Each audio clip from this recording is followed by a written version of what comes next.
so that, No, who do I send host back to? huh? Who do I send host back to?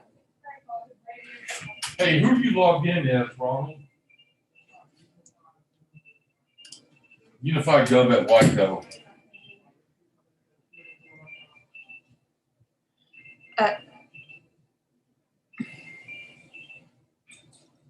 You don't see anything that says fifth floor conference room? Mariah, did you just give me host back? I'll shoot everybody. I can't see anybody. You can't see anybody? I think you're on the microphone. Go over. There we go. There we go. Okay. We can hear you too. Okay, yeah, you're host again. Sorry, this is not You're right. working. We are live on YouTube and UGTV, so.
Greg, I'm in there now.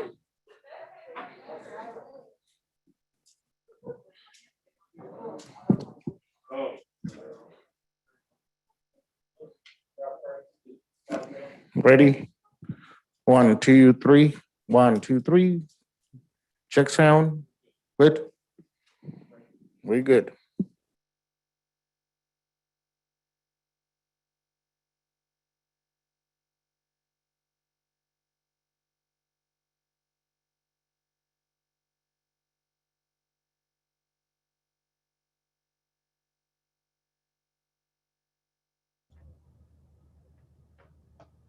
Brett, are we ready to roll? We are ready, sir. Okay, thank you. Everything's good for my end. Thank you. Before I call the meeting to order, I want to announce that due to COVID-19, commissioner staff and the public are attending remotely via Zoom or by phone. All participants joining by phone should mute their phones when not speaking to avoid background noise. During the meeting, please make sure that you announce yourself by name and title every time you speak so the public that is observing knows who is speaking. This is critical given the number of remote participants and is current guidance from the Kansas Attorney General. Due to COVID-19 requirements, in-person public comment has been suspended unless otherwise required by law. The public is allowed to participate by Zoom or submit comments by email prior to the meeting. Those comments are included in the record of this meeting. I've asked the clerk to please call the roll. Roll call. Walters. Here. Philbrook. Here. Bynum. Here. Burrows. Here. Townsend. Here. McKiernan. Ramirez. Here. Johnson. Here. Kane. Here. Markley. Here. Alvey. Here. Thank you. This evening, our invocation is being given by Commissioner Harold Johnson of Faith Deliverance Church of God in Christ. Let us pray. Eternal and gracious God, we are thanking you for another day that you've allowed us to be here today, representing the leadership of our great community. We are thankful, Lord, that you have given our nation's pharmaceuticals, Lord, the vaccine that is now being disseminated throughout our nation. We pray, God, that you would give us divine wisdom as to how to properly disseminate that, so that, Lord, we are reaching those that are in every corner of our community, especially those that have often been overlooked and left out. And help us to do it in a spirit of equity and a spirit, Lord, that is passionate about every individual that is part of this great community. Continue to lead this commission, appoint us and anoint us to do your work so that we may be effective in pleasing you in all that we strive to do. We pray this in the name of Christ our Lord. Amen. Amen. Thank you, Commissioner. Please join me in the Pledge of Allegiance. I pledge Pledge allegiance to the flag of the United States of America, to the republic for which it stands, one nation, under God, indivisible, with liberty liberty, and justice for all.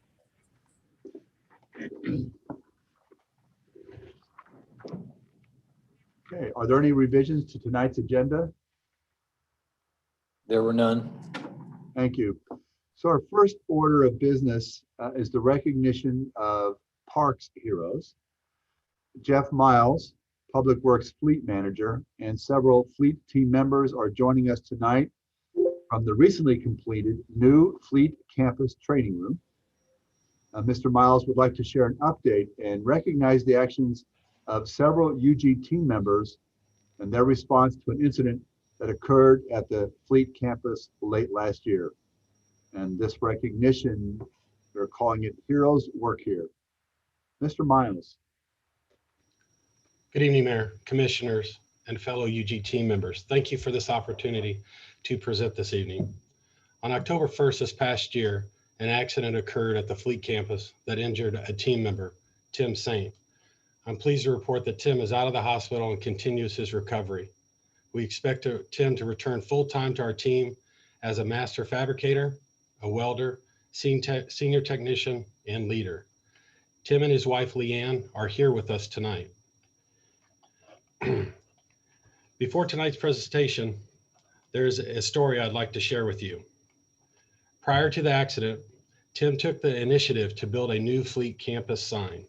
As a focal point of the sign, Tim used his skill to hand cut a saying that I believe applies to all public servants. The sign reads, "Heroes work here."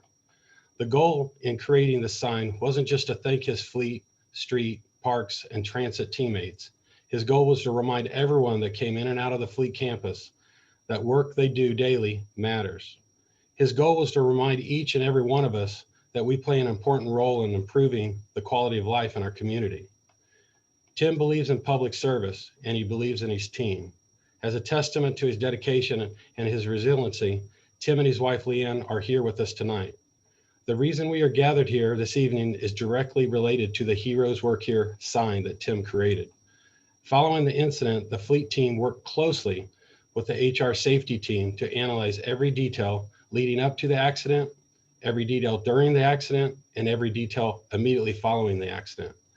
Through this review, we discovered that several people responded immediately to the accident, but two individuals' actions really stood out as both exceptional and heroic.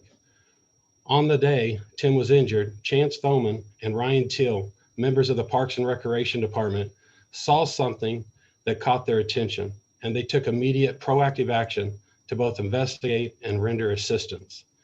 Through their proactive response, through their quick action, and through their selfless behavior, Chance and Ryan called for help, rendered aid, and changed what might have been.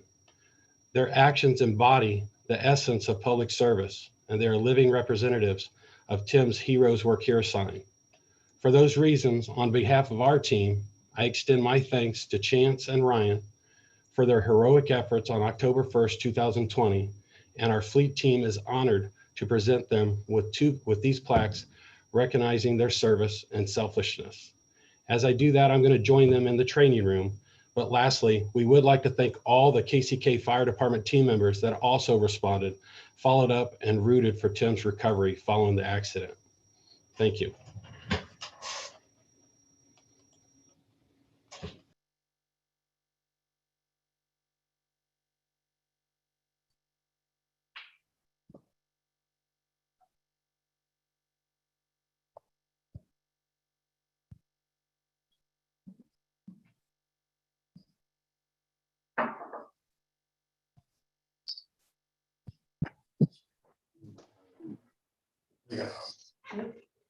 All right, gentlemen, if you like to stand up, like that, if the camera could see them. There we go. There we go, Jim. I appreciate it. Look at all your.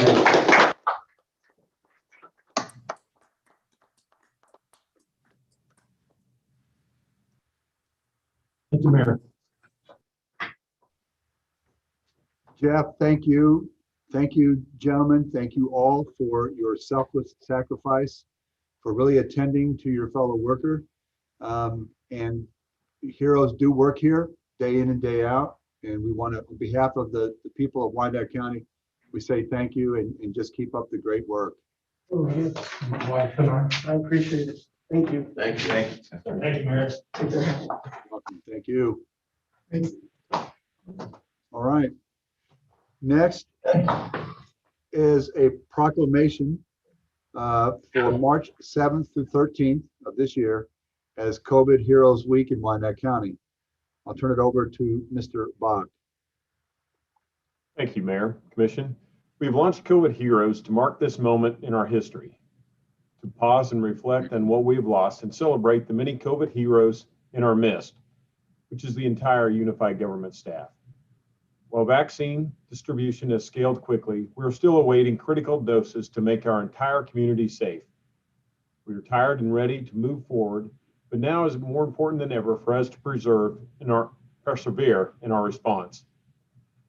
On this somber anniversary, we celebrate the incredible people of the unified government that have kept us moving even when we were safest at home. COVID Heroes is an employee recognition program to thank the nearly 2,300 neighbors, employees that have worked tirelessly this past year to provide essential services and respond to the devastating pandemic. COVID Heroes is also an opportunity to look ahead as a community by convening our staff in a conversation about what is next for the unified government. Accepting the status quo of life before COVID-19 is not sustainable for us as an organization or as a community. We're honored to look to our own staff for their inspiration, ideas, and heroism. So I'm asking you, please nominate COVID Heroes by sharing how the staff of the unified government has made a difference. Thank you. Mayor? Thank you. And so if I would like to begin first with just a moment of silence in remembrance of all those who have died through the pandemic, those who have suffered loss, and let's also remember in our silence those who step forward to continue to protect and promote the health and safety of our people. So if you would, please join me in a moment of silence.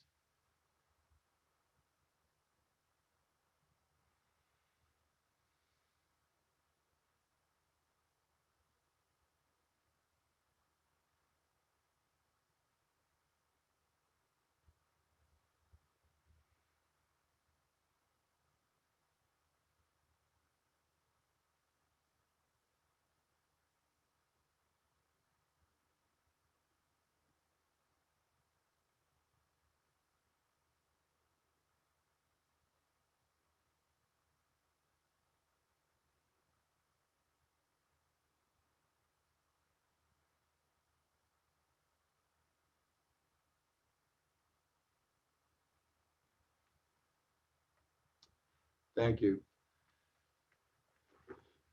Now I'd like to provide a proclamation. Whereas the COVID-19 pandemic has had a significant impact on our nation, state, and Wyandotte County, disrupting the day-to-day world we once took for granted and taking a toll on human life, physical and mental health, and financial security for so many. And whereas the first reported death from COVID-19 in Wyandotte County and the state of Kansas occurred on this date last year, March 11, 2020. And whereas on March 13th, 2020, a state of emergency and disaster emergency proclamation was declared in Wyandotte County. Since then, the Unified Government Public Health Department, and the entire community has come together, working hard and sacrificing to protect its vulnerable, initiating a public health education campaign, extensive testing capabilities, and more recently, putting in place a comprehensive vaccination program. And whereas we honor and offer our condolences to all of the victims of this disease and those touched by it, as well as those whose heroic actions have helped to fight this pandemic, preventing even more death, sickness, and disruption to our lives. And whereas, in specific appreciation and gratitude, we recognize all county and city employees, first responders, and public safety professionals, frontline workers, healthcare professionals, educators, parents, businesses, faith leaders, and all other heroes in our community that have worked so far and sacrificed so much to help battle COVID-19 over the last 12 months. And whereas, in light of this first anniversary of COVID's reach into our community, Unified Government is recognizing March 7th, 2021 as COVID Heroes Week in Wyandotte County. Whereas, planned events in Wyandotte County and in other jurisdictions around the region include the lighting of all public buildings in blue, memorial flags for the 273 plus lives lost in Wyandotte County, a moment of silence at this, our UG Commission meeting, and a number of other activities. Now, therefore, I, David Albee, Mayor and CEO of the Unified Government of Wyandotte County, Kansas, do hereby proclaim Thursday, March 7th through 13th, 2021 as COVID Heroes Week.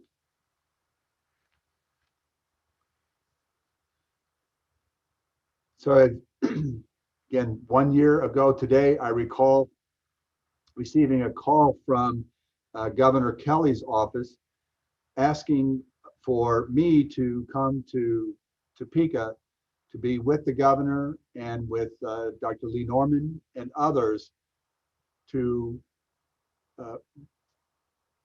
announce the first death of a Kansan who was a Wyandotte County citizen from COVID-19. And at that moment, we were just learning about what COVID was and how it was moving.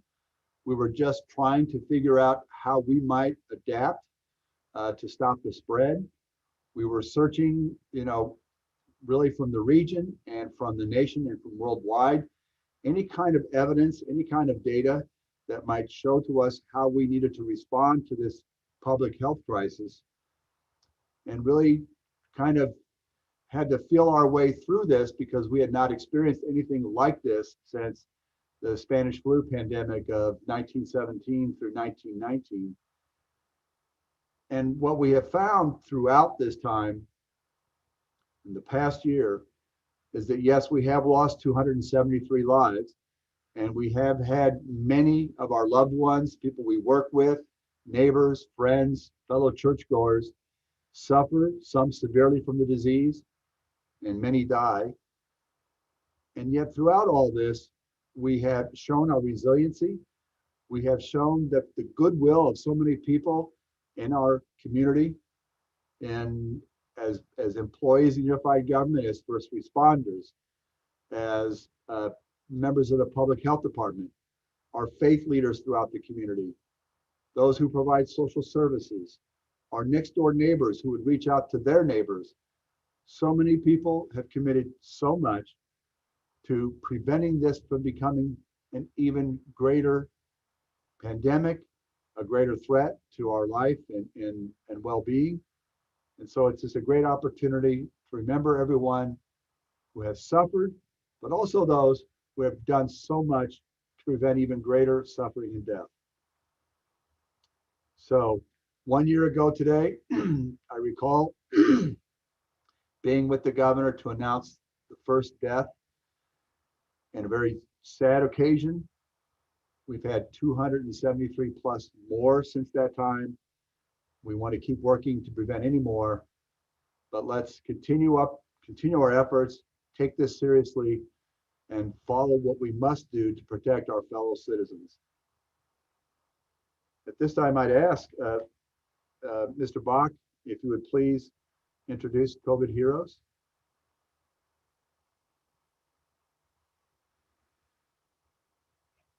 Thank you, Mayor. I believe I'm going to have to recognize someone else on the program. Who has that piece?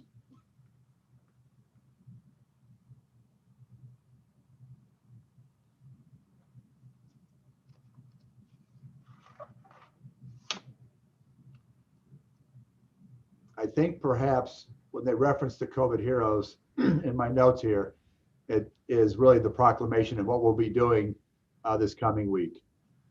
All right. Thank you, Mayor. I believe that's right. Thank you. I'd ask the commission, any member of the commission who would like to offer just a few remarks on this occasion. And I can't see it. I can barely see into the conference room. So just go ahead and speak up if you would. This is Commissioner Philbrook, and I want to say that you said everything very eloquently, Mayor, but I want to tell you that I'm so impressed by our CARES Act team that got together to help figure out how to disseminate the millions of dollars that we were given through the state to us from the feds. It is just amazing. That team did so much work, and all of the heads of all of our departments and everybody came together to make it work like clockwork. And those who are naysayers of our government, this act by itself should pull that down a few notches. This is just amazing. And I can't say good enough things about how they operated under pressure, and and 80% of them from home. That's just a guess at the amount, but I think that's pretty average. That's the average of what we did. I know that my CARES Act team that I was involved with, they know how I feel about it, but people need to understand out in our public that they were working, 80-hour weeks, and that's saying it nicely. And I'm looking over at Alan Howes right now, who looks halfway rested compared to what he did while we were real active in the middle of the CARES Act. And so our county, the unified government with the other two burgs, Edwardsville and Bonner Springs, we all came together and worked like a team to take care of our community. I just want to thank them for that. I want to thank them and our community. Mayor, it's Commissioner Bynum. I do want to echo Commissioner Philbrook's comments, but I think in the larger scheme, I just want to thank our community because I feel like the community did what we do here in Wyandotte County, and we really came together. I saw so much outpouring of generosity among our members of the community and our organizations. I've really never witnessed anything quite like that over such a sustained period, and it continues today, and it will continue for a good long while here in Wyandotte because of the economic and social situations that we face here, and for us to also look honestly at ourselves, both internally and externally, at the challenges that we were facing, and sincerely and honestly try to handle those in an equitable manner.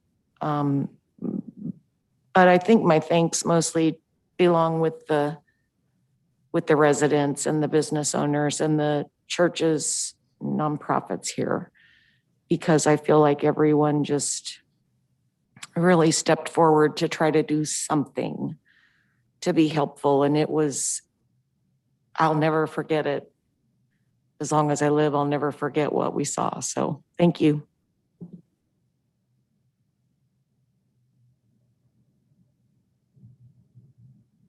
Commissioner Ramirez.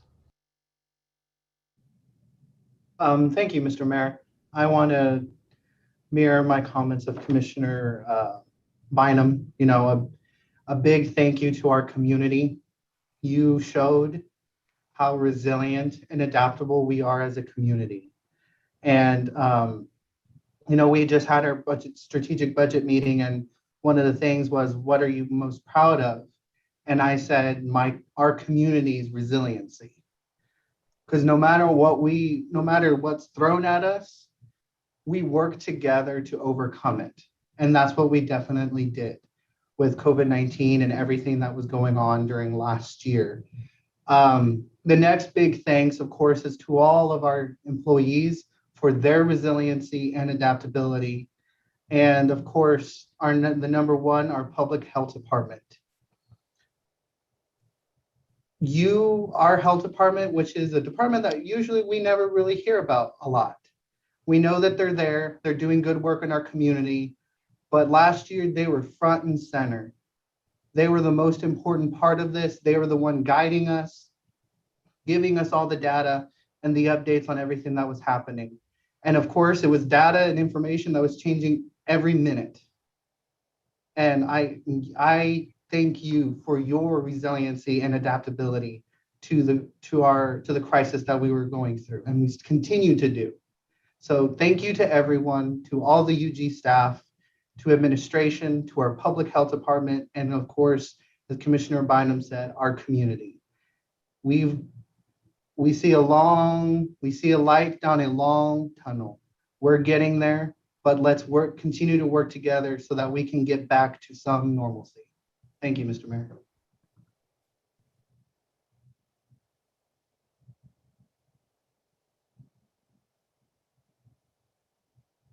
Well, thank all of you, and move on now to our next item. And this is continuing our fight against COVID. Item number 3 is a resolution extending the state of local health emergency for the COVID-19 pandemic for the county of Wyandotte County. I would recognize Julianne Van Loo, ask that she provide an update on COVID-19 here in Wyandotte County. Mr. Mayor, before Julianne gets started, if any commissioners need their hands raised in the 5th floor conference room, we'll keep an eye on it for you here.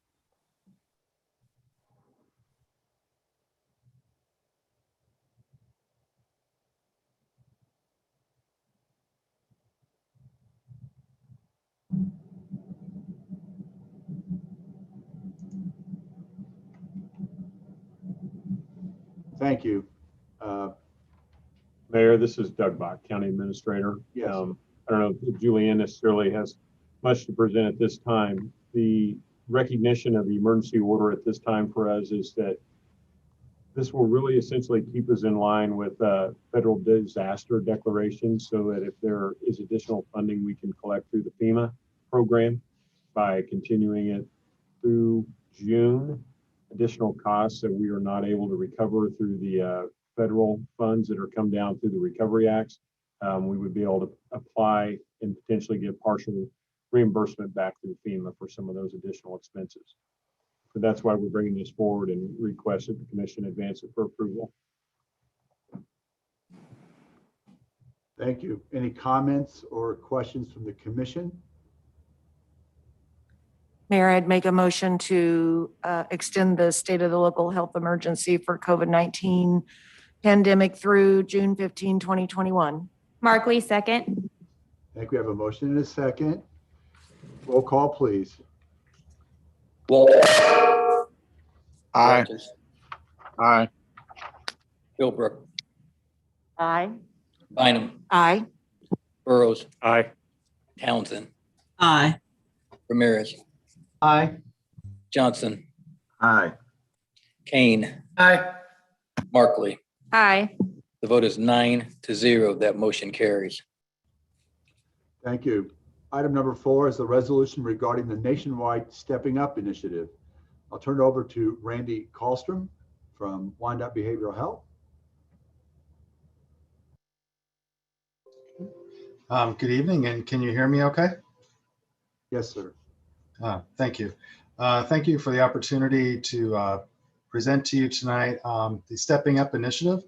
The Stepping Up Initiative is a national initiative launched by the Council of State Governments, Justice Center, the National Association of Counties, and the American Psychiatric Association Foundation in May of 2015 to rally counties to achieve a measurable reduction in the number of people in jail who have mental illness. Stepping Up counties are encouraged to collect accurate, accessible baseline data on the prevalence of serious mental illnesses in their jails, a crucial step that helps county leaders identify key drivers of the problem and create an action plan tailored to their jurisdiction's most critical needs. Over 500 counties across the country have become Stepping Up counties. Ironically, Wyandotte County has been doing this work for nearly a decade. Some of the accomplishments achieved here in Wyandotte County include the sequential intercept mapping, which helped identify all the touch points between the justice system and mental health, the CIT training of over 90% of the law enforcement officers in the Kansas City, Kansas Police Department, the creation of a jail liaison, the creation of behavioral health court, the launching of a co-responder program, and having mental health clinicians embedded in community corrections. Each of these initiatives are already consistent with some of the activities of being a Stepping Up county. In January of this year, Governor Kelly announced the launching of the Kansas Stepping Up Technical Assistance Center, which will provide Kansas counties with baseline data regarding the number of people with mental illnesses and substance abuse disorders in jails. Counties will also receive expert support to set reduction targets, measure progress, and achieve results. In addition, the TA Center will provide counties connections with sites across the state and country to facilitate peer learning and provide concrete examples of successful strategies and policies, access to national experts, and a central information bank on best practices, and guidance on high-impact strategies and policies that achieve lasting results. The benefits of a Stepping Up county include state and national recognition for the work already accomplished here in Wyandotte County, access to the Kansas TA Center resources, opportunities to help enhance the services and access to services for people experiencing mental health crisis and further reduce the number of individuals in the county jail due to their mental illness. There is no cost to the county in declaring Wyandotte County a Stepping Up county. I encourage you to adopt the resolution that I believe is being proposed this evening, and thank you for this opportunity. Thank you, Mr. Kallstrom. Does any member of the commission have any comments or questions? Commissioner Mike Kane, move for approval. Ramirez, second. Thank you. We have a motion and a second. A roll call, please. Walters. Aye. Philbrook. Aye. Bynum. Aye. Burrows. Aye. Townsend. Aye. Ramirez. Aye. Johnson. Aye. Kane. Aye. Markley. Aye. The vote is 9-0. That motion carries. Thank you. Excellent, thank you. That completes the mayor's agenda. It takes us now to the consent agenda. Does any member of the commission or the county administrator wish to set aside any item on the consent agenda? If an item is not set aside, all items on the consent agenda will be voted on by one vote. Move to approve all items as submitted. Markley, second. Thank you. I have a motion and a second. Any discussion? Roll call, please. Roll call. Walters. Aye. Philbrook. Aye. Bynum. Aye. Burrows. Aye. Townsend. Aye. Ramirez. Aye. Johnson. Aye. Johnson. Aye. Kane. Aye. Markley. Aye. The vote is 9-0. That motion carries. Thank you. Next, our first public hearing to receive citizen comments on the 2022 Unified Government Budget Priorities and the 2021 Community Development One-Year Action Plan. I'd ask Mr. Bach to make some opening remarks.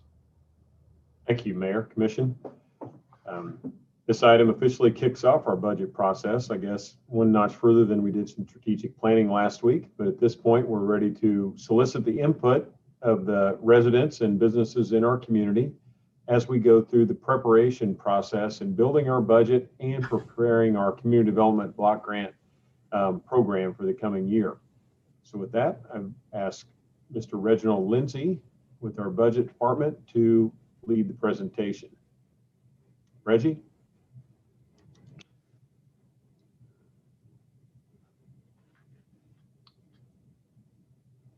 Reggie, if you're talking, you're still muted. I'm here, Doug. Our 2022 proposed budget process calendar is on the screen right now. We've already started that process. On February 25th, we had a 5-year CMIP special session. On March the 5th, we just had a commissioner budget retreat. And today, March 11th, we're having our first public hearing. After this, we go into CMIP Committee of the Whole workshops in the month of April. And then we have our first budget workshop, May the 6th. And then May the 20th, we have our second budget workshop. And then after those workshops, County Administrator Doug Bach will present his budget on June the 24th. July 1st, we will reconvene and have a third budget workshop and set the commission will set the maximum mill levy. And then on July 2nd, we'll publish that maximum mill levy. July 12th, we'll be back here again to have another public hearing, and that will be our second and final one. And then July 15th, the commission will cast a vote on the budget.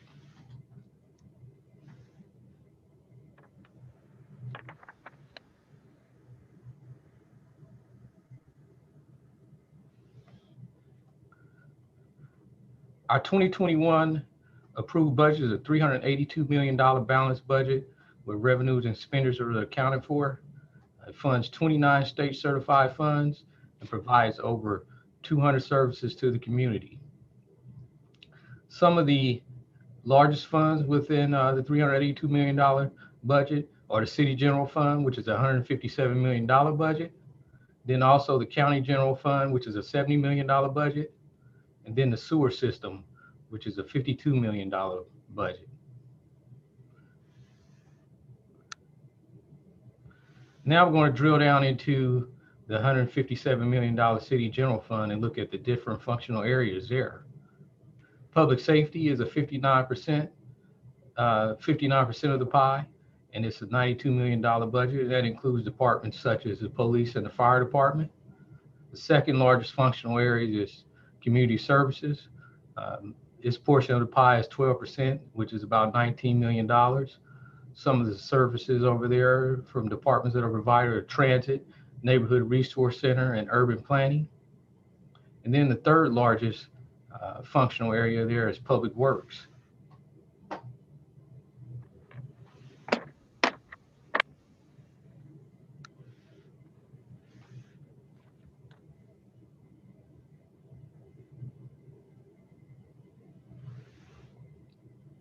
Now I'm going to go into the $70 million balanced budget for the County General Fund.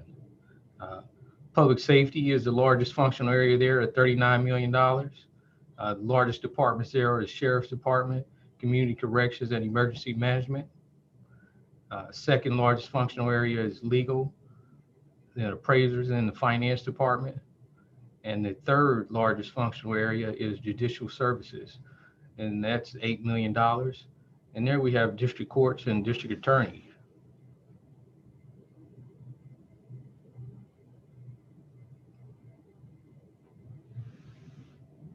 The current chart breaks out 20 other funds that equal $84 million. The largest one is the Debt Service Fund at $42 million. And then the other largest revenue functional area is our special revenue funds, which total $24 million. An example of a fund over there is our dedicated sales tax, which is $10 million. And then our consolidated parks fund is the third largest function area over there is $6.8 million. The unified government also has 6 enterprise funds. And these are funds that provide services through user fees, and they run much like a private business where they finance all their own expenses based on the service fees that they bring in.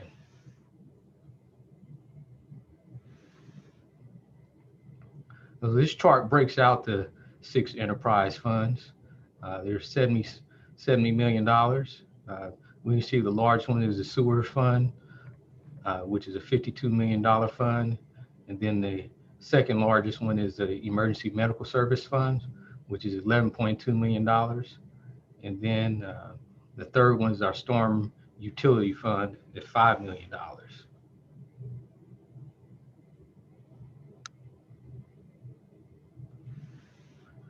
Please scan the code that's currently on the screen. This year, the Budget Office has created a new survey that will allow citizens and stakeholders the ability to provide feedback on community priorities and initiatives, which will directly shape the budget process this year. With the QR code that's on the screen, you can scan it with your mobile device, your tablet, or you can enter it from your phone and submit it right from all those devices. So please scan the QR code. We want to hear from you. The deadline for this is April the 1st. I'm going to turn it over to community development now. Good evening, Mayor, Commissioners, County Administrator, and visitors. Can you hear me? Yes, we can, Wilma. Okay. The Unified Government receives an annual allocation of entitlement funds from the U.S. Department of Housing and Urban Development for the following programs: the Community Development Block Grant Program known as CDBG, Home Investment Partnership or HOME, and the Emergency Solutions Grant Program called ESG. HUD provides these resources for the purpose of meeting the needs of low and moderate income citizens. I would like to take a minute to introduce Stephanie Stauffer, a program coordinator in our staff, who will make a brief presentation on what we've been working on and accomplished in the last year. Stephanie. Thank you, Wilba. I appreciate it. Good evening, Mayor and Commissioners. So as Wilba said, we use these grants to fund a variety of programs and activities. The CDBG Emergency Home Repair Program assists income qualified homeowners in maintaining safe and accessible housing through repair of critical systems such as plumbing, electrical, heating, roofing, and the removal of architectural barriers. You can see here an example of an architectural barrier removal program project. And then if go to the next slide. Do I have access? Oh, thank you. Oh. And then this is a roof. Oh, one more slide if you don't mind. Thank you. So this is a roof project where we replaced the roof on a home with the emergency home repair program. Can you go to the next slide for me? All right. And then this is a house that we use CDBG for to rehabilitate, and it was sold to a low to moderate income household and was rehabilitated by a community partner, Community Housing of Wyandotte County. Can you go to the next slide for me?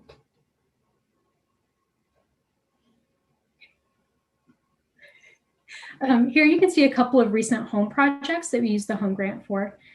So we use home funds for rehab of existing housing and construction of new homes to be purchased by low to moderate income families. Our tentative goal for the next year is to fund the construction of 7 new affordable housing units and rehab 1 unit. This actual number will depend on the cost of materials and labor. Home also funds CD's CHIP down payment assistance program, which provides assistance to low to moderate income home buyers. And then our third grant is ESG, and those funds were awarded to partner agencies to assist and support for our at-risk homeless neighbors through activities such as homeless prevention, rapid rehousing, essential services, and data collection. Can you go to the next slide for me? And then additionally, this coming year will be the final year of the current Park Drive Neighborhood Revitalization Strategy Area Plan, or NRSA. This is a 5-year plan to focus resources and engage in partnerships in the target area. The neighborhood was identified as a tipping point neighborhood, or an area where strategic investment and attention can catalyze other development or private investments. Last year, in partnership with Parks and Rec, CDBG funds were used for various revitalization projects at City Park, and you can see those pictures here. This work included the addition of 2 bathroom buildings at City Park, one at the bottom towards the ball fields and another at the top of the park, new sidewalks, and a new service road. And all of this work was done in compliance with ADA to make the park more accessible to residents. There have been numerous groups involved in the NRSA process thus far. Some of the UG NRSA partners have been SOAR, which I know you had a presentation from recently, Code Enforcement and Public Works. Another goal of the NRSA was to explore affordable infill housing, and in the coming year, 3 of the 7 new home affordable housing units will be in the NRSA. So this reflects our strategic investment into the area. This work would be impossible without our UG and community partners, so we're really thankful for their help in this strategic plan. Can you go to the next slide?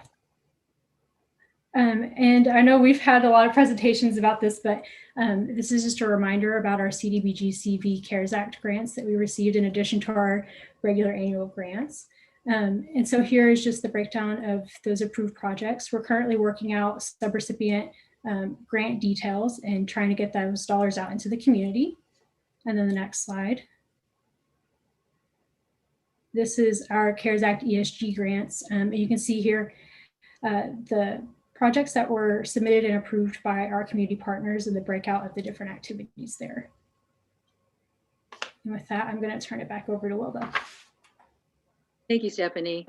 In order to receive this grant funds, we are required to submit an annual action plan. This program 2021 will be the 5th and final year of our current 2017 through 2021 5-year plan. 2021 will also be the final year of our current Park Drive neighborhood, as Stephanie said. This evening, we are fulfilling the HUD requirement to hold a public hearing to obtain comments from citizens and other stakeholders before developing our budget and the draft annual action plan. We are seeking to assure citizens and that they can participate and understand that the proposed plan will address housing and community development needs, the development of proposed activities, and review of program performance. We have recently received our formula allocation amounts for the 2021 program year. CDBG will receive $2,328,000, home at $882,000, and ESG at $196,000. These funds the amounts are fairly consistent with last year's allocation.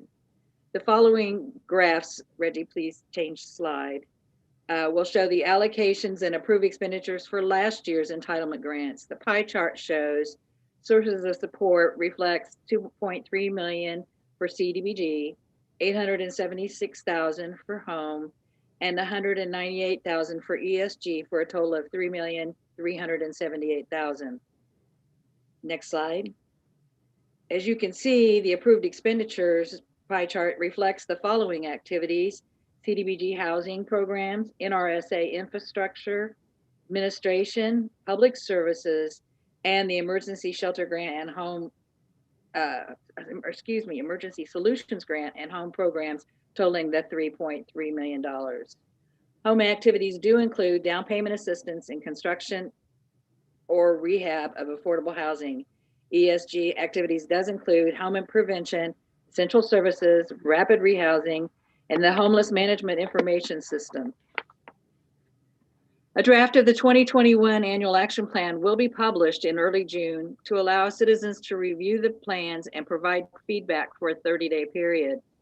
A second public hearing is scheduled to be held in July, along with the adoption of the budget.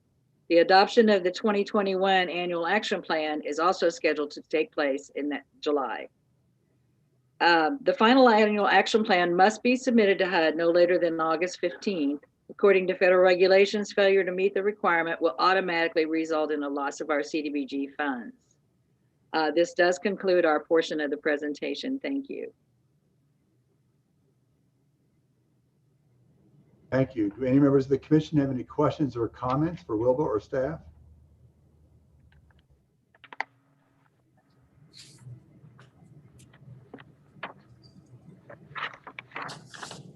Seeing none, I will now. Mr. Mayor, we do have Commissioner Townsend's hand up. Thank you. Commissioner Townsend? Thank you, Mayor. Gayle Townsend, District 1. Good evening, Ms. Miller. I don't have any questions for you. Thank you for your presentation. I see how it has developed over the last 4 or 5 years. Great. So you've answered the questions that you know I look for. These home renovation funds are always so important to a lot of the constituents in my area and others as well. So thank you. My question is really for Mr. Lindsay. I appreciate his very organized, as always, presentation tonight. My question deals specifically with the survey that he talked about.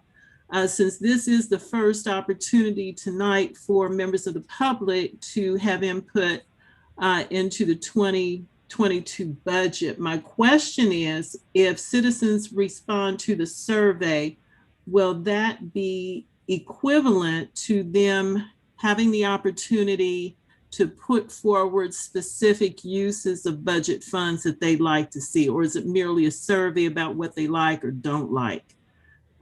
That's really what I wanted to be clear about. It does allow them to put forward input to the budget. And on May 20th, I believe, we will come back to the commission with a report on all the surveys that we have received and give a report. I think it's May 6th, I'm sorry. Okay, so they can, by responding to the survey, identify specific projects that they may be interested in.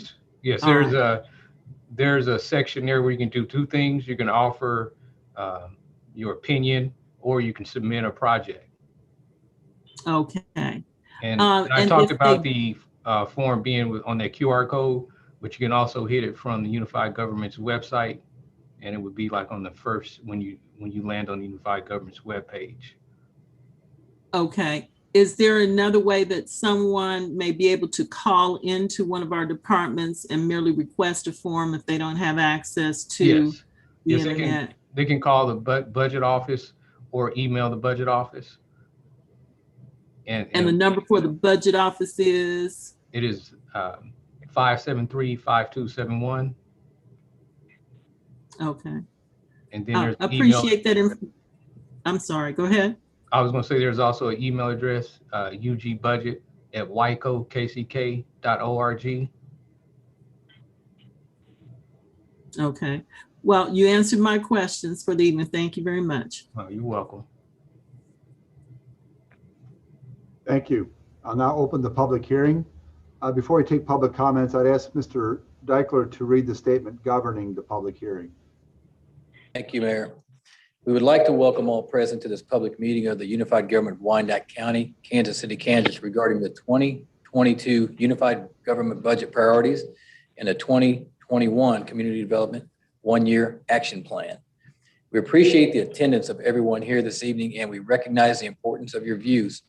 We would, however, remind you that there are 5 individuals signed up to speak. Each person will be allowed 3 minutes to speak. Should you reach the 2-minute mark, I will announce that you have 1 minute remaining, which will allow you time to wrap up your comments. As your name is called, please state your name and city for the record. On deck means that you will be next to speak. We would appreciate your efforts to be considerate to all during their comments and ask that your devices are muted so you will not disturb the hearing for recording purposes and those joining virtually. There are 5 people scheduled. First up will be Mr. Dustin Hare, followed on deck by Ms. Carolyn Wyatt. Mr. Hare? Seeing no hands, I don't believe Mr. Hare has actually joined the meeting. Can you hear me? Yes, sir, we can. Okay, sorry about that. Yep, I am here. Okay, hello, my name is Dustin Hare, and I am the co-founder of WICO Mutual Aid.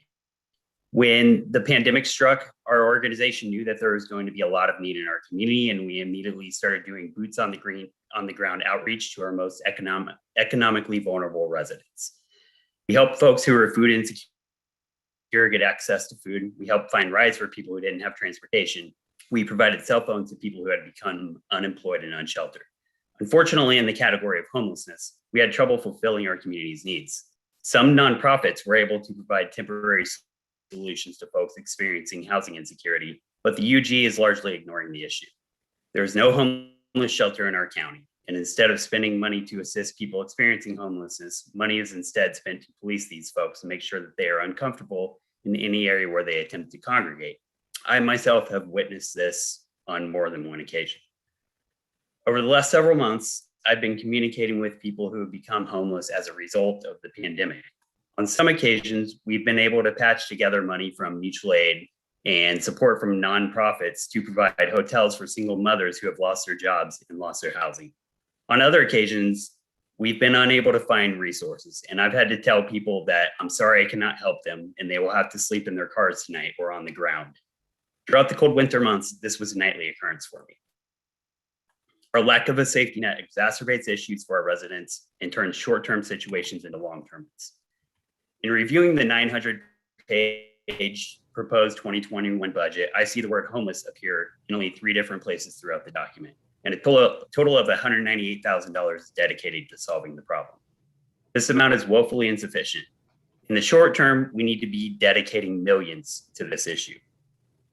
We need water stations and sanitation facilities in our congregant areas. We need a year-round shelter for people experiencing homelessness. We have 1 minute remaining. To rehab land bank, thank you. We need to rehab land bank properties to support our housing insecure residents. We need to pay stipends to homeowners who are providing rooms to help community members who are without a home. And this is just scratching the surface. I don't purport to have all the answers of how to solve this crisis, which means we need to be hiring outreach workers to talk with folks who are struggling economically to better understand what the long-term needs are. Long-term, we're going to need to pump tens of millions of dollars into communities that we've been neglecting. I'm sure the response will be that there's no money for any of this stuff, but I would dispute that. Somehow, we continue to come up with money to police the very populations that I'm speaking about. Between the 2019 budget and the proposed 2021 budget, an additional $8 million is being proposed for policing on top of the $92 million per year that we're already spending. Where's this additional $8 million coming from? I would like to see the entirety of that $8 million shifted to programs and services that provide assistance. Your time has expired, Mr. Hare. Thank you. To hire mental health professionals and social workers to respond to 911 calls, and we need community advocates for the residents instead of policing them. Thank you.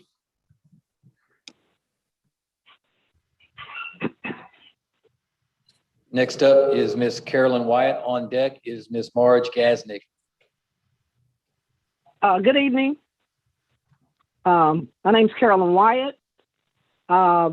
I want to say good evening to the County Administrator, Doug Bach, Mayor Elvey, and the Commissioners. I live at 359 Troop, Kansas City, Kansas. I'm a member of the Park Board. Last week, I visited the Eisenhower Community Center on the 72nd Street. I observed that there and was informed that the number of persons working at the center, a recreation specialist, a program coordinator, and a custodian. I would like to see each center functioning in the same capacity for our youth and seniors as well. The decision makers can make this happen. County Administrator Doug Bach, the commissioners, and the park staff. It would be great if each 6 community centers had its own funds. I know that for the last 2 years, Sunflower Golf was given a large amount of money. I think it's $747,000, something like that. And it's not a community center. Our community centers are sitting empty. Well, except Eisenhower, they're running like a community center should run. So we have 5 more centers in the Wyandotte County, and most of them don't have any programs for the youth or for the seniors. And I know that for a fact that there is money available for our youth. They have a correctional center that I'm sure they would like to fill up. But if we were proactive, we would be having youth in the centers, a safe zone for them, something for them to do. So that's the main thing I was trying to say, is that I've been talking a lot about this center and having it fulfilled. You have 1 minute remaining. I don't know how many years I have been coming to the meetings and talking about this. And I'll probably continue talking like this till I don't have a voice anymore.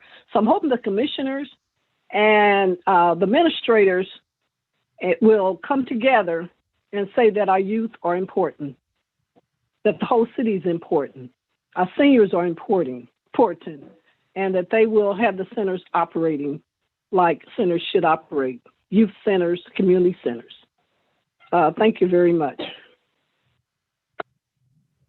Next up is Ms. Marge Gasnick. Ms. Dorothy McField is on deck. Good evening.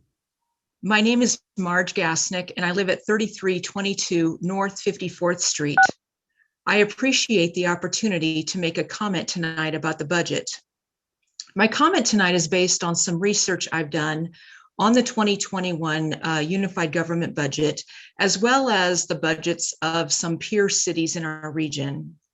What I have learned is that in 2021, the City of Overland Park Fire Department budget is $27.2 million.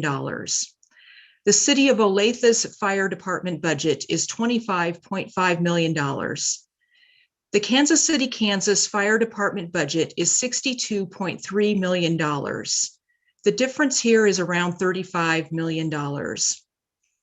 I next looked at the police department budgets.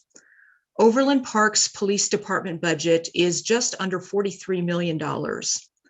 Olathe's police department budget is $31.4 million. The Kansas City, Kansas police department budget is $60.2 million. The difference in this case is about $17.2 million. These numbers give me pause and make me think about the size of Wyandotte County and Kansas City, Kansas, and the tax base that we have here to support all of the different departments.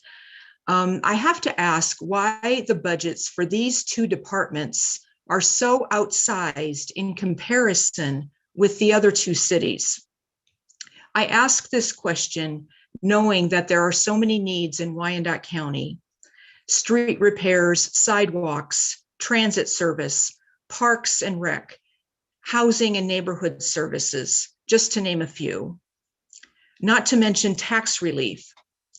I'm a homeowner whose property taxes have increased 11% this year. You have 1 minute remaining. Thank you. Now, I want the fire and the police departments to be adequately funded, but these current funding levels, in proportion to our tax base and in comparison with similarly sized cities, strike me as way out of balance, just not right, and quite frankly, unsustainable. Thank you for your time. Next up is Dorothy McField, followed by Marcia Rupp.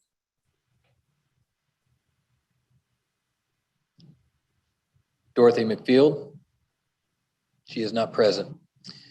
Ms. Marcia Rupp is up next.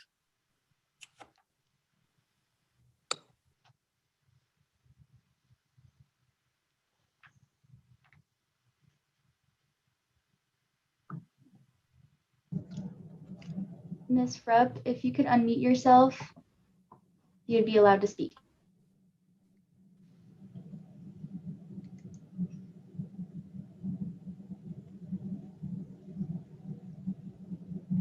Can you hear me now? Yes, we can Hello? hear you. Oh, We hear you. okay. Good evening, Mayor, Administrator Doug Bach. I hope you're all doing well and in good health. I just want to start by saying that I think at this time, I know that we've talked about this for years because I've been at most of the budgets there in person, and we've talked about lowering taxes. And if we could help all the people in any way at all at this trying time, it would be trying to lower the taxes, to look at everybody's taxes and try, even if it's a little bit, to lower it, or if nothing else, to keep it the same, and try to lower it some. The only thing, I know this is hard to do when you have things that you need done to the city. I know we have a lot of road issues, roads that need to be repaired, but I'm really still looking at parallel And I'm going to just tell you from 78th Street, if you're going in east to 72nd, that there needs to be looked at.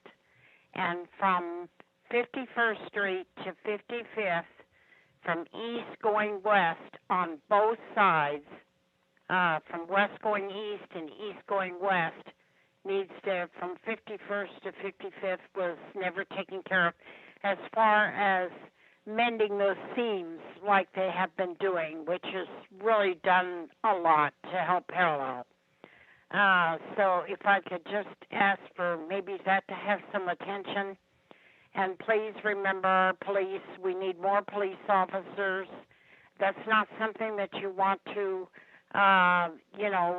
defund or get less of, especially since we're so close to Kansas City, Missouri. And our crime is low right now. You have 1 minute But remaining. it won't be being so close to them, because it all seems to trickle down over here.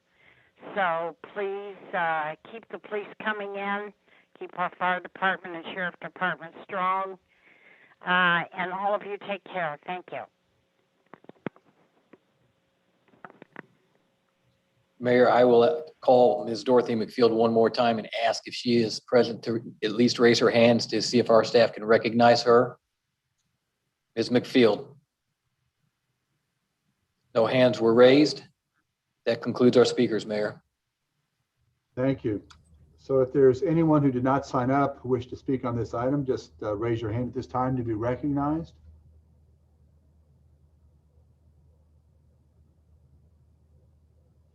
No hands were raised, Mayor. All right, so I'll now close the public hearing. Thank each of you for joining us tonight. Obviously, we have competing desires here. That's the why we have the budget process. All right, that takes us to a public hearing to consider resolution of intent to issue industrial revenue bonds for Millhouse Properties LLC. Catherine Carter, Economic Development Director, to make some opening remarks. Good evening, Catherine Carter, Director of Economic Development. I'm going to give a brief presentation about this property. This was the same presentation that was given at the Economic Development and Finance Committee back on the 1st of March. If you can all see my screen. The request is this is actually a resolution of intent to issue industrial revenue bonds in an amount not to exceed $45 million for a multifamily facility. Oops. That full screen. Here is the location. So you've got 94th Street on the east, and then this is just a little bit kind of raised up just off of, just north of State Avenue. This is part of the larger Homefield project. So this is actually a project that has been approved by the commission kind of in concept as part of the Homefield development agreement. So this was referenced as the only other project that would receive any kind of industrial revenue bond incentive besides the actual Homefield project itself. So all the rest of the development on is as part of Homefield would be kind of all the other retail would be fully taxable starting in year one. So you can see kind of the layout. You've got a nice trail here that would actually connect this kind of up north, kind of which would actually go through the entire Homefield property. Here's a rendering what they're anticipating. So it's a 274 unit garden style luxury apartment. As you can see, they've got a number of different buildings, 9 different buildings, and would really try to take advantage of kind of this space. Right now, you do have a decent amount that has some good trees on it, and it has some wooded aspects. So really trying to kind of keep that natural forested area as an amenity. You can see here the amenity list, be highly amenitized, kind of everything that people anticipate now as part of their market rate living, so including pool, bike storage, fitness center, etc. Their anticipation would be to start construction this summer, so July or August. They would do a couple buildings first and then kind of slowly start kind of bringing them on as they are completed. So with the entirety of all 9 buildings being complete, kind of March, April of 2023. Now, as part of the development agreement, it was contemplated a industrial revenue bond financing. So this would be what we call a certainty bond. So yes, it is a 100% property tax abatement, but there is a payment in lieu of taxes, which really provides nearly 100% of what that property tax would be. The goal there is to provide certainty to the developer so they know they can kind of put it into their model. They'll know exactly how much they're paying in property taxes for that first 10 years. It also provides certainty to the unified government and other taxing jurisdictions. So we know exactly how much we can expect. So you can see the projected per unit value is $53,000, which is equal to about $970 of property tax per door. So that would be, again, paid as a payment in lieu of taxes as a pilot.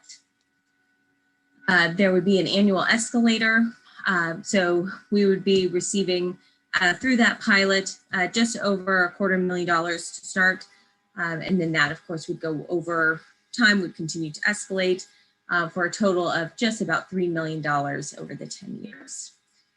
There are LMW goals in place. I know the developer has already met with our procurement office and is getting that process started. And then finally, the additional tax payment, the 8 mills that are statutorily required for the school district capital outlay would be paid separately on top of the pilot agreement. Here's just a snapshot of the amount of pilot. If for some reason, again, we would not anticipate that they would not reach their LMW goals, but there is a penalty, they would have to pay more. And then you can see the goals there down at the bottom of the slide. And with that, any questions? We do have someone from the development team if there are any questions I can't answer.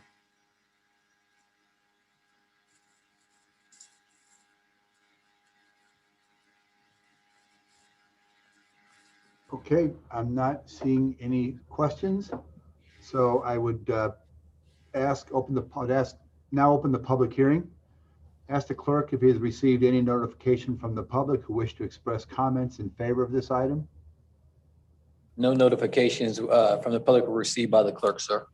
Thank you. Anyone present who would like to speak in favor of this item? If so, please raise your hand to be recognized.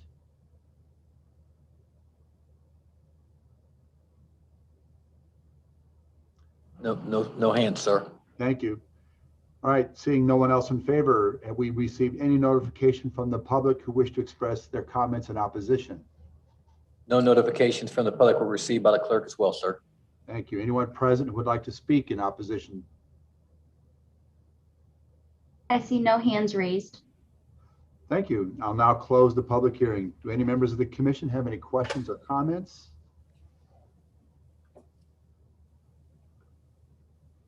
Seeing none, I'll entertain a motion. Mr. Mayor, Yes. Commissioner Ramirez has his hand raised. Oh, thank you. Okay. Thank you, Mr. Mayor. I thank you, Kathleen, for the presentation and for the project. The question I have is more so for the community, for the people who are watching. When a development or developer are paying pilot payments and we receive the pilot payments, where does the pilot payments go? Do they go to the general fund? This is Doug Bach, County Administrator. Yes, I mean, the money comes back to us. We collect it and then we distribute it back out into each taxing jurisdiction, just as we would normally to each one. So it doesn't just, unified government gets our share as a city, county, school district gets their share. community college. So it just comes in as normal tax dollars would. Oh, okay. That was something I did not know. That's very good to know. And I wanted to make sure that I answered that question because I know with our community, biggest thing that we talk about is pilot, but then there's the BPU pilot, and then this pilot is different from that BPU pilot. So I just want to make sure the community understands that the difference with that. But thank you, Mr. Bach, for that explanation. I did not know. That's very interesting. Certainly. Thank you. I'd entertain a motion.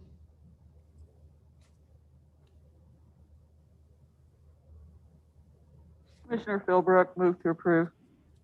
Markley, second. Thank you. We have a motion and a second. Roll call, please. Walters. Aye.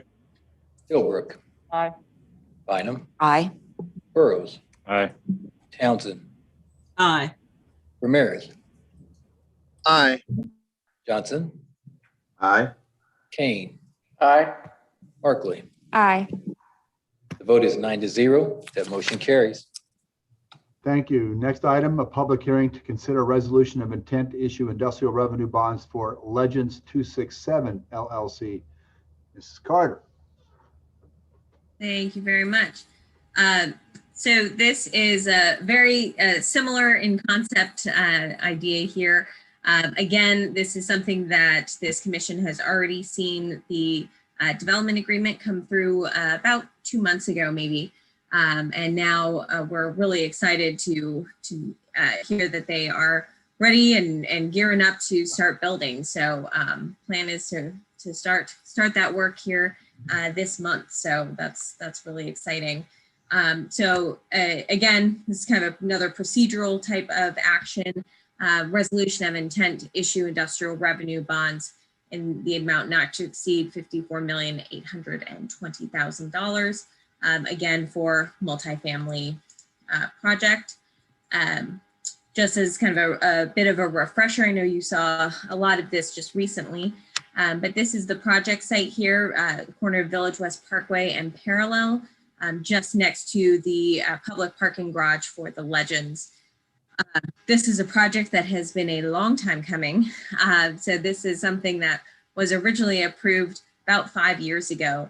And there have been a number of issues. It's a challenging site. It's a challenging project. Part of the reason that it is challenging is because there is actually parking underneath. And so there's about a few levels of parking and then the apartment complex on top. So with this, I'll get into this in a second, but there is public parking involved. So there's a number of kind of different things happening here. So we feel really good about BetCal Development and Luke Draley Construction, who have come in. They have purchased the ground, and as I mentioned, they are gearing up to get going. So kind of quick overview of the project, 267 units, Class A style, 1-2 bedrooms. Again, parking garage, which would be fully covered. And then a very nice long list of amenities. This would be a great place to live. You just leave your front door and basically cross the street and you've got shopping and restaurants and everything you could really want there, just right at the Legends. So I think it'll be a really popular destination, a place to live.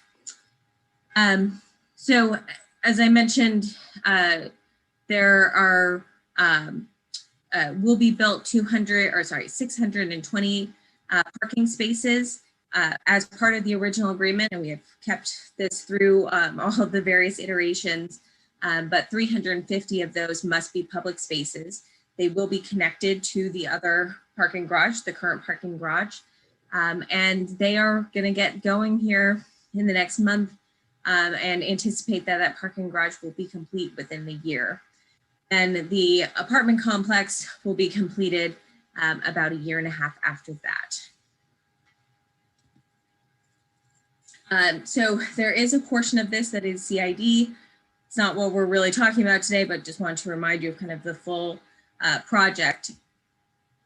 That portion was approved a couple years ago and is solely to focus on the public parking spaces in the parking garage. What you are looking at tonight is the industrial revenue bond financing. Very similar to the last one, we're talking about a certainty IRB. So this is a structure again where we have the projected value of a unit. In this one, it's about $65,000. That equates to just over $1,300 per door annually. And so we'll have just over $350,000 in annual payment in lieu of taxes. And again, with an escalator. So that will be about $3.7 million over the course of 10 years. LMW goals are in place and actually are quite strict. They will, not only the penalty will be a penalty on the pilot payment, but also a reduction in the CID proceeds. Just like the last developer, this developer has also already had conversations with our procurement department, are well aware of that process and what they need to do. So here is just kind of a snapshot of what that pilot schedule looks like. And with that, any questions?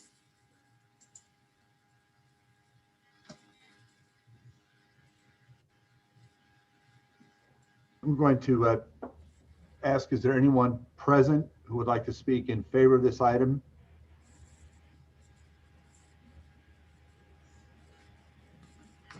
Doesn't appear so. Thank you. Did we have any notification from the public who wish to express their comments in favor of this item? No notifications from the public were received by the clerk, sir. Thank you. Did we have anyone present who would like to speak in opposition to this item? There are no hands raised. Thank you. So since there are no further comments from the public, I'll close the public hearing. Any members of the commission have any questions or comments? This is Commissioner Philbrook. I just want to say thank you for getting this out of the ground soon. We've been looking at this option for quite a while, and it'll be nice to see something happen. So thank you to those who are deciding to build. Thank you. I'd entertain a motion. Johnson, move for approval. Bynum, second. Thank you. We have a motion and a second. Roll call, please. Roll call. Walters. Aye. Philbrook. Aye. Bynum. Aye. Burrows. Aye. Townsend. Aye. Ramirez. Aye. Johnson. Aye. Kane. Aye. Markley. Aye. The vote is 9-0. That motion carries. Thank you. That concludes the public hearing agenda. Now go to the administrator's agenda. Item number 1 is approving a 2021 budget revision to support costs associated with the health department's countywide COVID-19 pandemic vaccination effort. I'll turn over to Mr. Bach. Mayor, thank you. This item appeared before Standing Committee earlier on March 1st. The item was presented to them as a movement to transfer the money over to the Health Department Fund to help us cover cost of operating in that area. It was approved by the Standing Committee by a unanimous vote. It would otherwise be on consent agenda. However, upon further review with the Finance Department and the Legal Department, we determined that we did not want to transfer the monies between funds. We would keep it in the general fund accounts where it currently is, and then allow the Health Department to have access to spend these dollars up to the point needed. There might be money available from the federal government. So there's really no change in the operational spend, which we did. It's really an accounting measure of how we plan to keep this. Our departments are here and prepared to give the presentation they gave the Standing Committee, which was voted on. If you would like, but at this, I would recommend for approval as it is. Thank you. Do any members of the commission have any questions or comments?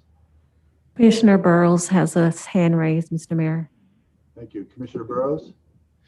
Thank you, Mayor. And Administrator Bach, I do sincerely appreciate you bringing that forward, because the question I was going to raise this evening is if the budget subcommittee or the committee that this appeared in front of had the authority to transfer those $2 million without consent of the full agenda or the full commission. And so I was very concerned about that. And I had to ask about keeping the money in the general fund and only utilizing it when needed. So I am pleased to see that legal went back and that the decision has been made to handle the funds that way. It puts me at much more ease. So thank you, Administrator Bach, for clarification. Certainly. Mr. Bach, do you mind just giving the rest of us who weren't present at that meeting a little bit of a nutshell of how that went and how the monies look?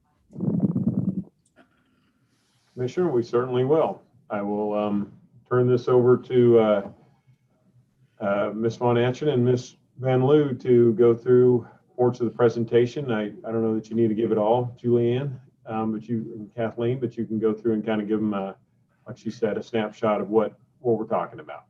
Thank you. Thank you. Happy to do that. So at the end of fiscal year 2020, we determined that given the reimbursement amount that the state, the CARE Spark Committee provided us in terms of public safety reimbursement, that some of those funds were reducing the amount of personnel in our city, county, general funds, and in our dedicated sales tax and emergency services funds. And so as a result, these are the amounts that were reimbursed or reduced our personnel costs because they're a reimbursement. So with those funds, we identified a variety of projects that we felt would further in the fight against COVID. And so those all projects are listed here. They total $2.9 million. And that left another $2.9 million. This is just the city general fund. That left another $2.9 million of the total that was reimbursed available for us to do other COVID fighting activities, such as helping the health department with their 2021 vaccination project. So, so those funds, between the 2.9 and then later on, because the city's general fund performed better than we anticipated in 2020, as you know, sales tax came in better than we projected. We identified another $2 million that was available that we could dedicate to assist the health department with the vaccination effort. And so the combination of this 2.9 and the 2 million totals 4.9 million that we want to provide to the health department to help them with the vaccination effort. And I do want to remind the commission that this is kind of a cash flow issue, because at the time or at the moment we don't know when federal funds will be made available, and yet the health department really needs those monies. So, this is more, to address the cash flow issue. And of course, once federal funds do start coming in, these funds will be backfilled. I did want to just point out there that the general fund, even given this $2 million dedication, the general fund expects to end the year above the 2 months operating reserve target, minimum reserve target. And then lastly, just wanted to point out that as part of the upcoming 2021 amended budget and proposed 22 budget process, we expect to bring forward to the commission a formal approval of this, expenditure difference or the budget revision.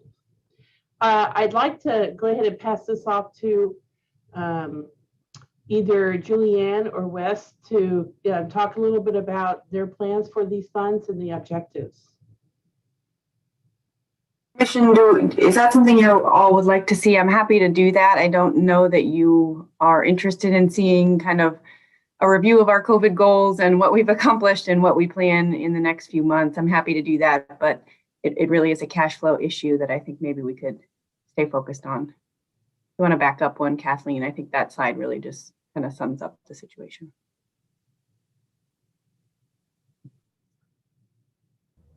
Commissioner Philbrook, did this answer the questions of what you were after? Yeah, I appreciate that because, that gives me a better feeling for what the mindset was and how the money had been now directed to flow. And so I do appreciate that. I thank you so much. I think that pretty much answers my questions. And if I have any more, I'll be sure to let you know. Thank you.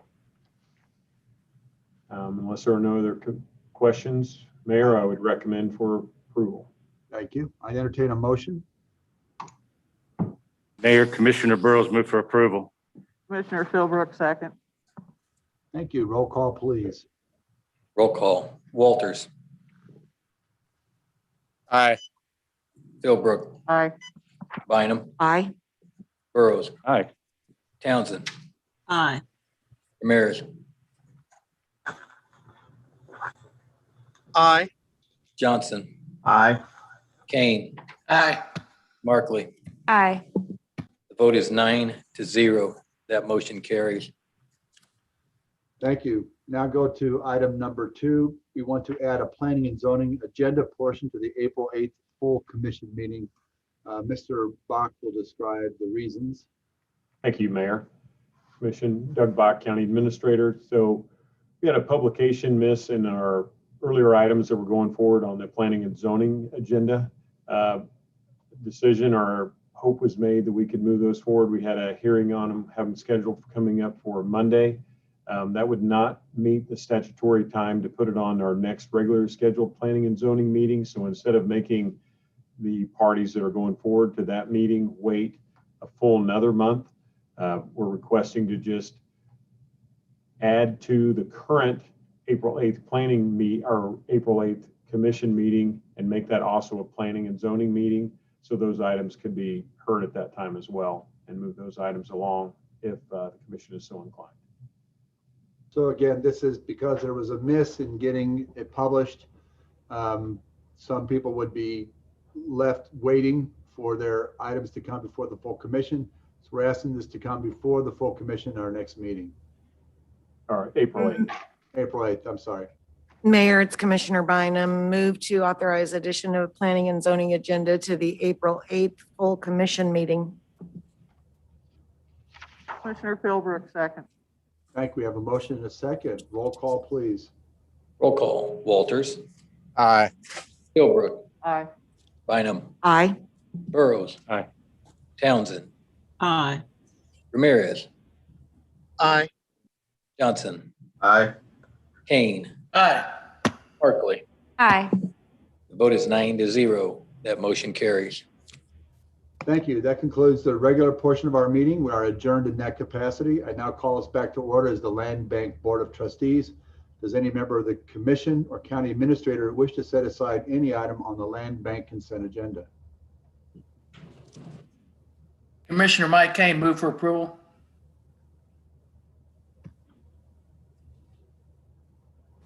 Bynum, second. Thank you. We have a motion and a second. Roll call, please. Roll call. Walters. Aye. Philbrook. Aye.